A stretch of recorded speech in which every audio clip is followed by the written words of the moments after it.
Hello বন্ধুরা, কেমন আছো সবাই? আজ আমরা নিয়ে এসেছি একটি ভয়ঙ্কর খুনের রহস্য, যার নামই হলো টু ক্যাচ এ কিলার। এমন গল্পের বেশি পরিচয় দেওয়া ঠিক নয়। চলুন শুরু করি গল্পটা শুরু হচ্ছে নতুন বছরের রাতে। পুরো শহর নতুন বছরকে স্বাগতম জানানোর জন্য ব্যস্ত। চারপাশে পার্টি আর আনন্দ উৎসব, আকাশে নানা রঙের আতশবাজি ফুটছে। হঠাৎ এমন এক পার্টিতে লোকজন একে একে পড়ে যেতে শুরু করলো, আর সাথে সাথে মারা যাচ্ছিল।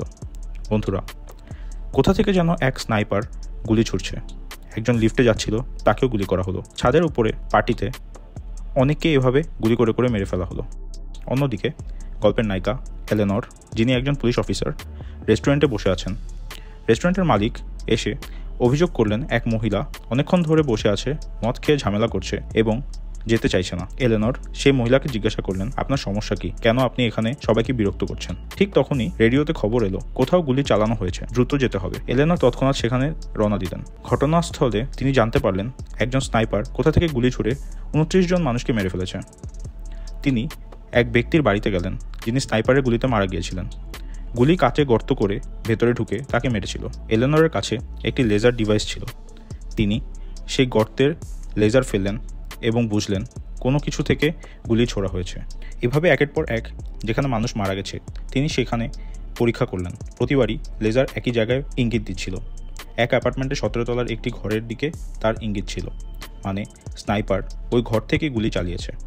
এলেনর সেই অ্যাপার্টমেন্টে যেতে চাইছিলেন। হঠাৎ করেই 17 তলার ওই ফ্ল্যাটে বিস্ফোরণ হলো। খুনি জানতো পুলিশ বুঝে যাবে গুলি এখান থেকে ছোড়া হয়েছে, তাই প্রমাণ নষ্ট করার জন্য ফ্ল্যাট উড়িয়ে দিল। এতে সব বাসিন্দারা আতঙ্কে বেরিয়ে এলো। এলেনর ও তার টিম তাদের নিরাপদ জায়গায় নিয়ে গেলেন, কিন্তু এখন সমস্যা হলো সেই খুনিও তাদের সাথে বেরিয়ে যেতে পারে। তাই এলেনর ও তার সঙ্গী বাসিন্দাদের ভিডিও রেকর্ড করা শুরু করলেন। পুলিশ ও ফায়ার সার্ভিস ফ্ল্যাটে গেলেও সেখানে যাবতীয় প্রমাণ পুড়ে ছাই হয়ে গেছে। ধোঁয়ায় এলেনরের শ্বাসকষ্ট হচ্ছিল, তিনি প্রায় অজ্ঞান হয়ে যাচ্ছিলেন। তখন তার সহকর্মী ডিটেকটিভ ম্যাক তাকে গ্যাস মাস্ক দিয়ে বাঁচালেন। ওই ফ্ল্যাটের মালিক বিদেশ আছেন, বাড়িটি বিক্রি করার পরিকল্পনা করেছিলেন। খুনি পরিকল্পনা করে এই খালি বাড়িটিকে বেছে নিয়েছিল গুলি চালানোর জন্য। পরে দৃশ্য কেটে চলে যায় থানায়। পুলিশের প্রধান লামার সব অফিসারদের বলেন, যদি এই খুন কোনো সাধারণ দিনে হতো তাহলে আলাদা কথা ছিল, কিন্তু নতুন বছরের রাতে এই ঘটনাটা ঘটেছে, তাই আমরা বসে থাকতে পারি না, দ্রুত খুনিকে ধরতে হবে। তবে হাইওয়ে বন্ধ করা সম্ভব নয়, কারণ মানুষ নতুন বছরের আনন্দে শহর বদল করছে। ইন্টেলিজেন্স জানিয়েছে এটা কোনো সন্ত্রাসী গোষ্ঠীর কাজ নয়, বরং একজন একাই করেছে। এলেনর সহকর্মীদের বলেন, আমার মনে হয় খুনি স্বাভাবিক মানুষ নয়, তার মানসিক সমস্যা আছে। লামার জানতে চান, আপনি এটা কিভাবে বললেন? এলেনর বলেন, যদি তার খুন করার ইচ্ছা থাকতো তাহলে 2-3 জনকে মেরে পালাতে পারত, কিন্তু সে থামেনি, একের পর এক গুলি চালিয়ে গিয়েছেন। তবে ঠিক 29 জনকে মারার পর থেমে গেছে। সম্ভবত তখন তার ভিতরের অদ্ভুত তৃপ্তি মিটে গেছে। লামার এই কথা শুনে মুগ্ধ হলেন এবং বললেন, আপনি এই মামলায় বড় ভূমিকা পালন করবেন, এটা আমার প্রতিশ্রুতি। পরে এলেনর বাড়ি ফিরে একা ঘুমিয়ে পড়লেন। ভোরের আগে লামারের ফোন এলো, তাকে একটি কফি শপে যেতে হবে। এলেনর পৌঁছে দেখলেন লামার ডেপুটি গভর্নরের সাথে কথা বলছেন। তিনি চলে গেলে লামার বললেন, শুনুন, গত রাতের হত্যাকাণ্ড তদন্তের জন্য আমি একটি বিশেষ দল গঠন করেছি। তুমি, আমি আর ম্যাক, আমরা 3 জন এই দলে থাকব। আর যেহেতু তোমার খুনির মানসিকতা নিয়ে অনেক ধারণা আছে, তাই আমি তোমার সাথে বিস্তারিত কথা বলতে চাই। ঠিক তখনই বন্ধুরা ম্যাকও সেখানে আসে। 3 জন একসাথে বসে মামলাটা নিয়ে আলোচনা করে। প্রথমেই তারা দেখতে পারে ওই ফ্ল্যাটে লাগানো সিসিটিভি ক্যামেরার ফুটেজ, কিন্তু সমস্যা হলো ক্যামেরা থেকে শুরু করে হার্ড ড্রাইভ পর্যন্ত সব কিছু সেই বোমা বিস্ফোরণে ধ্বংস হয়ে গেছে। এখন একমাত্র প্রমাণ বলতে আছে সেই 29 জনের মৃতদেহ। 3 জন মর্গে গিয়ে সেগুলো দেখে, কিন্তু কোনো ধরনের প্যাটার্ন খুঁজে পাওয়া যায় না, না গায়ের রং, না বয়স, না জেন্ডার, সব এলোমেলো। মনে হচ্ছে খুনি যাকে দেখেছে তাকেই গুলি করেছে। আরও খুঁজে দেখা যায় মৃতদের অতীত জীবনেও কোনো যোগসূত্র নেই, তারা একে অপরকে চিনত না, সম্ভবত খুনির সাথে অপরিচিত ছিল। ফলে তদন্ত কোনো দিকে এগোচ্ছিল না। আরও খুঁজে দেখা যায় মৃতদের অতীত জীবনেও কোনো যোগসূত্র নেই, তারা একে অপরকে চিনত না, সম্ভবত খুনির সাথেও অপরিচিত ছিল। ফলে তদন্ত কোনো দিকে এগোচ্ছিল না। তারা যখন চিন্তায় ডুবে আছে তখন খবর আসে খুনি ধরা পড়েছে। তারা অবাক হয়ে সঙ্গে সঙ্গে রওনা দিয়ে যায় এবং সেই FBI এজেন্টের সাথে দেখা করে, যিনি ফোন করেছিলেন। এজেন্ট বলে এই অ্যাপার্টমেন্টে এক টিনের ছেলে আছে, সে নাকি সবাইকে মেরে ফেলবে বলে হুমকি দিচ্ছিল। তার ইন্টারনেট ব্যবহার দেখে পাওয়া গেছে সে অনেক সন্ত্রাসী ভিডিও দেখে আর সহিংস গেম খেলে। এজেন্টের মতে ছেলেটিই খুনি। এটা শুনে লামার রেগে যায়। শুধু সন্ত্রাসী ভিডিও দেখা আর গেম খেলার কারণে একজন কিশোরকে খুনি বলা যায় নাকি? এত নিখুঁত স্নাইপার কি কেবল গেম খেলে এরকম একটা ছেলে পারে চালাতে? এলেনর বলেন, যে দক্ষতায় খুনি মানুষ হত্যা করেছে তাতে বোঝা যায় তাকে এত সহজে ধরা যাবে না। FBI এজেন্ট বলে, আমরা এই মামলা তদন্ত করছি, তুমি মাঝখানে তোমার মতামত দেওয়ার চেষ্টা করো না। এতে এলেনর রেগে বেরিয়ে যায়। লামার এজেন্টকে জিজ্ঞাসা করে, ছেলেটির কাছে কি কোনো বন্দুক পাওয়া গেছে? এজেন্ট বলে না, তবে তার মামা মাঝে মাঝে তাকে শুটিং প্র্যাকটিসে নিয়ে যেত। লামার বলে, এটাও কি কাউকে খুনি বলার জন্য যথেষ্ট কারণ? FBI এজেন্ট বলে, যদি সে খুনি না হয় তবে কেন সে বাড়ি থেকে বের হচ্ছে না? এর পরের দৃশ্যে সেই ছেলের ফ্ল্যাটে FBI দল দরজা ভেঙে ঢুকে পড়ে। ভয়ে ছেলেটি তাদের দিকে জিনিসপত্র ছুটতে থাকে, আর যখন তারা কাছে যায় সে জানালার কাঁচ ভেঙে নিচে লাফিয়ে পড়ে। এলেনরের চোখের সামনে ছেলেটি পড়ে গিয়ে মারা যায়। FBI দল ছেলেটির ঘর তল্লাশি করে, কিন্তু কোনো অস্ত্র বা প্রমাণ পাওয়া যায় না। এতে স্পষ্ট ছেলেটি নির্দোষ ছিল। লামার রেগে এজেন্টকে বলে, তোমাকে কে FBIতে পাঠিয়েছে? কে তোমাকে নিয়োগ দিয়েছে? যদি সে খুনি হতো তবে তোমার টিমের সাথে লড়াই করতো, জানালা দিয়ে লাফ দিয়ে আত্মহত্যা করতো না। প্রমাণ ছাড়াই তুমি একজন নির্দোষ ছেলেকে মেরে ফেলেছ। তখন আরেক অফিসার বলে, হয়তো সে নির্দোষ, কিন্তু আমরা মিডিয়াকে বলি যে ছেলেটিই খুনি ছিল এবং আজ সে মারা গেছে, তাহলে মানুষ কিছুটা শান্তি পাবে, না হলে সবাই ভয় পাবে কে হবে পরের শিকার। যদি আমরা এই ছেলেকে খুনি ঘোষণা করি তাহলে আসল খুনিকে খুঁজতে আমাদের অনেক সময় পাওয়া যাবে। কিন্তু লামার এই কথা মোটেও পছন্দ করে না, রেগে বেরিয়ে আসে। এখন লামার, এলেনর ও ম্যাক ঠিক করে তারা কাউকে বিশ্বাস করবে না, নিজেরাই মামলা তদন্ত করবে। তারা খুঁজে দেখে যে ফ্ল্যাট থেকে গুলি চালানো হয়েছিল সেটি বন্ধ ছিল, কারণ মালিক বিদেশে থাকতেন, কিন্তু দরজা ভাঙা হয়নি, মানে খুনির কাছে চাবি ছিল। এই দিক থেকে খোঁজ নিতে গিয়ে তারা জানতে পারে 2 বছর আগে মালিক ফ্ল্যাট রং করানোর জন্য 3 জন পেইন্টার নিয়েছিলেন, তাদের চাবি দেওয়া হয়েছিল।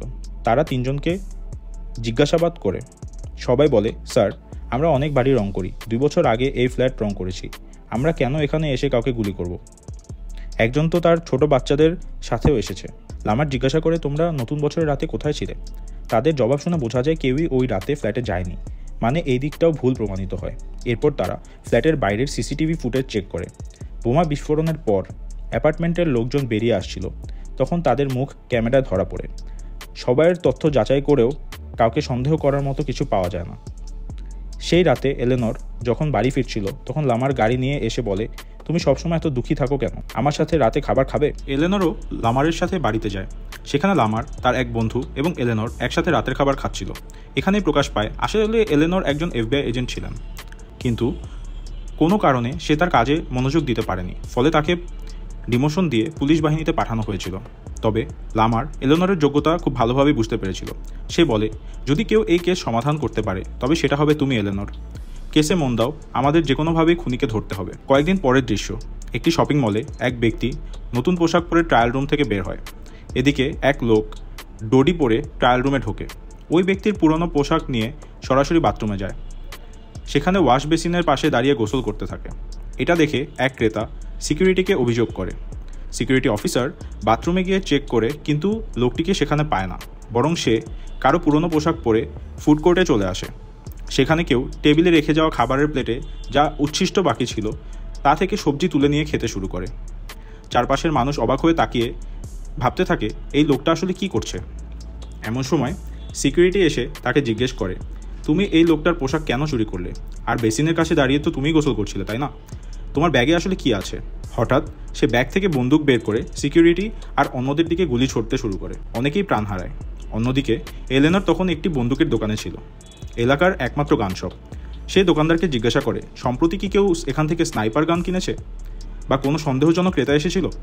ঠিক তখনই ফোন আসে, মলে গুলি চালানো হয়েছে। এলেনর দ্রুত সেখানে যায়।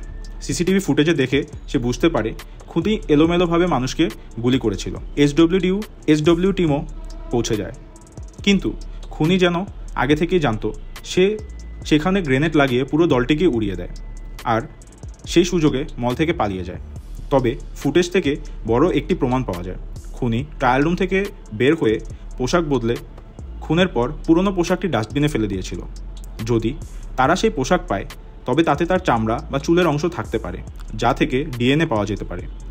আরও একটি গুরুত্বপূর্ণ বিষয় দেখা যায়, ফুটেজে খুনি সব সবজি খাচ্ছিল, মানে সে একজন শাকাহারী। কিন্তু মলের সব আবর্জনা একসাথে নিয়ে আবর্জনা স্তূপে ফেলে দেওয়া হয়েছিল। তাদের সেখানে গিয়ে সেই পোশাক খুঁজে বের করতে হবে। এদিকে লামার তার সিনিয়র অফিসারের সাথে তর্কে জড়ায়। সিনিয়র বলে, কেস দ্রুত শেষ করো। লামার উত্তর দেয়, তাড়াহুড়া করলে হবে না, তদন্তে সময় লাগবে। এদিকে এলেনর ও তার টিম আবর্জনার স্তূপ থেকে সেই পোশাক খুঁজে পায়। তারা নিশ্চিত ফরেন্সিকে পাঠালে ডিএনএ বের করা যাবে, খুনিকে ধরা সম্ভব। কিন্তু কিছু কর্মকর্তা প্রস্তাব দেয়, মলের শ্যুটআউটের ভিডিও টিভিতে দেখানো হবে, কেউ যদি খুনির আচরণ চিনতে পারে আমাদের জানাবে। ভিডিও প্রচারের পর অনেক কল আসে, যার বেশিরভাগই প্র্যাঙ্ক কল ছিল। যেমন এক মহিলা ফোন করে বলে, এটা আমার এক্স ব্যান্ডের মতো হাঁটছে, নিশ্চয়ই খুনি ওই। অন্যদিকে এলেনর সেই 3 জন পেইন্টারের অ্যাকাউন্ট চেক করে, যারা 2 বছর আগে ওই স্নাইপার ফ্ল্যাটটি রং করেছিল। তাদের একজন, যে তার বাচ্চাদের নিয়ে থানায় এসেছিল, একদিনে 3টি বাড়ি রং করার টাকা পেয়েছে, মানে 3টি বাড়ি একদিনে সে রং করেছিল। এদিকে ফরেন্সিক রিপোর্ট আসে, খুনির পোশাকে কোনো আঙুলের ছাপ নেই, তবে একটি চুল এবং মাথার চামড়ার পাতলা টুকরা পাওয়া গিয়েছিল। এ থেকে সিদ্ধান্ত হয় খুনির মাথায় আগে গভীর আঘাত লেগেছিল, যার কারণে তার চুল পড়ার সময় সাথে চামড়ার পাতলা অংশও উঠে আসে। ডিএনএ নমুনা পাওয়া গেছে, কিন্তু তা মিলানোর জন্য একজন সন্দেহভাজন দরকার। এখনও পর্যন্ত কারো সন্ধান মেলেনি। তারপর টিভির এক নিউজ শোতে মলের শ্যুটআউটের ভিডিও চালানো হয়। এই সময় এক ব্যক্তি চ্যানেলে ফোন করে বলে, খুনি যা করছে সেটা এই দেশের সেবা। হোস্ট অবাক হয়ে বলে, নির্দোষ মানুষ হত্যা দেশের সেবা? আপনি কি বলছেন? লোকটি বলে, আমার মনে হয় খুনি ভালো কাজ করছে। হোস্ট জিজ্ঞেস করে, মানে কি? আপনি কি বলতে চাইছেন? আপনি কি খুনিকে চেনেন, নাকি খুনির সাথে মিলে কাজ করছেন? কলার বলে, আমরা সবাই অদৃশ্য সেনাবাহিনীর সদস্য। আমরা এই সরকারের বিরুদ্ধে নতুন যুদ্ধ শুরু করেছি, যে সরকার মানুষকে শোষণ করে, তাদের রক্ত চুষে নিজের সম্পদ বাড়ায়। হোস্ট বলে, আমার মনে হচ্ছে আপনি প্র্যাঙ্ক করছেন। হোস্ট বলে, এটা কোনো কমেডি শো নয়। কলার বলে, আমি তো আসলে কমেডি করছি না, চাইলে তোমাকে মেরেও ফেলতে পারি। হোস্ট বলে, আমি যেখানে বসে আছি সেই নিরাপদ জায়গায় কেউ আমাকে ছুতেও পারবে না। তখন কলার বলে, ও, তুমি হয়তো নিরাপদ জায়গায় আছো, কিন্তু তোমার মেয়ে নিরাপদ জায়গায় নেই, সে তো কলেজে আছে।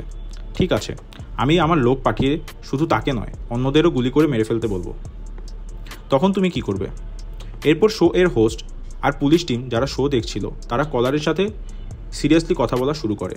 তারা সাথে সাথে কল ট্রেস করে সেই লোকেশনের দিকে রওনা দেয়। এখন লামার এবং তার টিম মনে করে না যে কলারই খুনি, কারণ তাদের তদন্ত অনুযায়ী খুনি একজন সাইকো, আর সে কখনো সবার সামনে এভাবে কথা বলবে না। সে কোনো গ্যাংয়ের সদস্যও হতে পারে না। কিন্তু উপর মহলের চাপের কারণে তারা বাধ্য হয়ে সেখানে যায়। আর কি দেখলো বন্ধুরা জানেন? ওটা আসলে একটা সুপারমার্কেট, সেখানে সাধারণ মানুষও আছে। তখন এলিনর নিজের মোবাইল গোপনে ওই গ্যাং বাদে অন্য সবার কাছে একটি মেসেজ দেখায় যে এটা FBI অপারেশন, সবাই চুপ করে বের হয়ে যান। তারপর সব সাধারণ কাস্টমার বেরিয়ে যায়, কিন্তু এক বৃদ্ধ কাস্টমার ঠিকমতো মেসেজটা দেখতে না পেয়ে জোরে কথা বলে ফেলে। ফলে গ্যাং সতর্ক হয়ে যায়। তারা বন্দুক বের করে, পুলিশও ভেতরে ঢোকে এবং দুপক্ষের মধ্যে গুলির লড়াই শুরু হয়। অবশেষে পুলিশ গ্যাংয়ের সবাইকে মেরে ফেলে, কেবল একজন বেঁচে থাকে, যাকে গ্রেপ্তার করে পুলিশ নিয়ে যায়। কিন্তু সে তখন বলে যে অদৃশ্য সেনা নামে কোনো দল নেই, আমরা শুধু মজা করে কল করেছিলাম। এখন পুরো পুলিশ ডিপার্টমেন্ট লজ্জায় পড়ে যায় যে তারা নিরীহ মানুষ মেরে ফেলেছে, খুন করেছে। তারপর ডিপার্টমেন্টে একটি তদন্ত কমিটি গঠন হয়। তারা লামারকে প্রশ্নবাণে জর্জরিত করে, কেন তুমি গুলি চালালে, অথচ তোমার কাছে কোনো প্রমাণ ছিল না? সে ওই কল সত্যি না মজা? তোমার বোকামির কারণে পুরো শহর পুলিশকে নিয়ে হাসি ঠাট্টা করছে, এবং তোমার টিমের এলিনর আসলে FBI থেকে বাদ পড়েছিল, কারণ তার আসক্তির সমস্যা আছে। এটা শুনে এলিনরের মুখ ফ্যাকাশে হয়ে যায়, কিন্তু লামার তাদের বোঝায় যে হয়তো তোমরা জানো না, এই কেসে প্রথম ক্লু পেয়েছিল এলিনর, আর পরে যত প্রমাণ পাওয়া গিয়েছে সবই এলিনরের কারণেই আমরা পেয়েছি। সে খুবই দক্ষ অফিসার। তবুও জনসমক্ষে ইমেজ বাঁচাতে লামার ও এলিনর দুজনকেই এই কেসের তদন্ত থেকে সরিয়ে দেওয়া হয়। এতে তারা খুব মন খারাপ করে, কারণ এতদূর তদন্ত করার পরেও তারা এখনও খুনিকে খুঁজে বের করতে পারল না। এলিনর বাসায় গিয়ে ভীষণ হতাশ হয়, কারণ সে ভেবেছিল এই কেস সমাধান করেই সে নিজের মানসম্মান ফিরে পাবে। তখন সে বাথরুমে বসেছিল, হঠাৎ পানি লিক করে সিলিংয়ের প্লাস্টার খুলে পড়তে দেখে তার মাথায় আইডিয়া আসে। সে সরাসরি সেই রং মিস্ত্রির বাড়িতে যায়, যে তার বাচ্চাদের নিয়ে ইন্টারোগেশনে এসেছিল। সে একদিনে 3টা বাড়ি রং করেছিল। এলিনর তার ব্যাংক অ্যাকাউন্ট চেক করেও বিষয়টি নিশ্চিত করেছিল। এলিনর গিয়ে বলে, সত্যি বলবে নাকি আমাকে বলাতে হবে? একজন মানুষ দিনে 3টা বাড়ি রং করতে পারে না। নিশ্চয়ই তুমি কিছু গোপন করছো। সত্যি বলো, না হলে জেলে যেতে হবে। এমন সময় রং মিস্ত্রির স্ত্রী এসে বলে, আমি আগে থেকেই জানতাম একদিন এমন বিপদ আসবে। দয়া করে অফিসারকে সত্য বলো। এরপর এলিনর লামারকে কল করে। তখন রংমিস্ত্রি বলে, যেসব পেন্টিং কন্ট্রাক্ট পেতাম আমি একা করতাম না, অনেক লোককে দিতাম। এদের মধ্যে বেশিরভাগই জেল থেকে ছাড়া পাওয়া মানুষ বা বিদেশ থেকে এসে অবৈধভাবে থাকা মানুষ। আর আমি তাদেরকেই দিতাম কারণ তারা খুব অল্প টাকায় কাজ করত, শুধু দিনে একবেলা খেতে দিলে খুশি থাকতো। এইভাবে আমি ভালো লাভ করতাম। হ্যাঁ, আমাদের মধ্যে একজন ছিল ভেজিটেরিয়ান, নাম ছিল ডিন। সে কারো সাথে বেশি কথা বলতো না, সবসময় ক্যাপ পরে থাকতো। একদিন আমি তাকে জিজ্ঞাসা করেছিলাম কেন মাংস খায় না। তখন সে বলেছিল সে আগে স্লটার হাউসে কাজ করত, সেখানে পশু হত্যার দৃশ্য দেখে সে মাংস খাওয়া ছেড়ে দেয়। সে কিছুদিন আমার জন্য কাজ করেছিল, কিন্তু কয়েকদিন আগে যখন আমি তাকে ফোন করি সে ধরেনি। তখন আমিও আর তাকে ফোন করিনি। এখন এই রং মিস্ত্রির সাহায্যে পুলিশ ডিনের একটি স্কেচ বানায়। তারপর তারা ওই স্কেচ সব কসাইখানায় এবং শ্রমিকদের দেখায়, কেউ দেখেছে কিনা জানতে। অনেক জিজ্ঞাসাবাদের পর অবশেষে এক বৃদ্ধা মহিলা, যিনি কসাইখানায় কাজ করতেন, বলেন, হ্যাঁ, এই লোকটিই ডিন। সে খুব চুপচাপ ছিল, কিন্তু খুব পরিশ্রমীও ছিল। সে তার কাজ ঠিকমতো করত, কিন্তু এখানে এক কর্মী সবসময় ডিনকে বিরক্ত করত। একদিন সেই কর্মী মাংস কাটার মেশিনে পড়ে মারা যায়। আমরা ভেবেছিলাম এটা দুর্ঘটনা, কিন্তু পরে জানা যায় ডিনই তাকে মেশিনে ঠেলে দিয়েছিল। তখন পুলিশ আসে এবং ডিনকে জেলে পাঠানো হয়, কিন্তু 2 বছর পর সে পেরোলে আবার মুক্তি পায়। বন্ধুরা, এটা তাদের তদন্তের এক বড় মোড় হয়ে দাঁড়ায়, কারণ যদি ডিন জেলে গিয়ে থাকে তাহলে অবশ্যই তার বিবরণ পুলিশ রেকর্ডে থাকবে। তারা তার সব সত্য বের করে ডিনের বাড়ির দিকে রওনা হয়। পথে এলিনর বলে, আসলে এটা ডিনের বাড়ি নয়, বরং তার মায়ের বাড়ি। ডিনের বাবা ছিলেন সেনাবাহিনীতে এবং ডিন পেরোলে মুক্তি পেয়েছিল তার 2 বন্ধুর সুপারিশে। শুধু তাই নয়, জেলে থাকার সময় সে মানসিকভাবে ভীষণ অস্থির হয়ে পড়েছিল। তার রেকর্ডে বিশেষভাবে উল্লেখ ছিল যে তার মাথায় আঘাত আছে। ডিনের কোনো ক্রেডিট কার্ড নেই, কোনো সোশ্যাল সিকিউরিটি নাম্বারও নেই।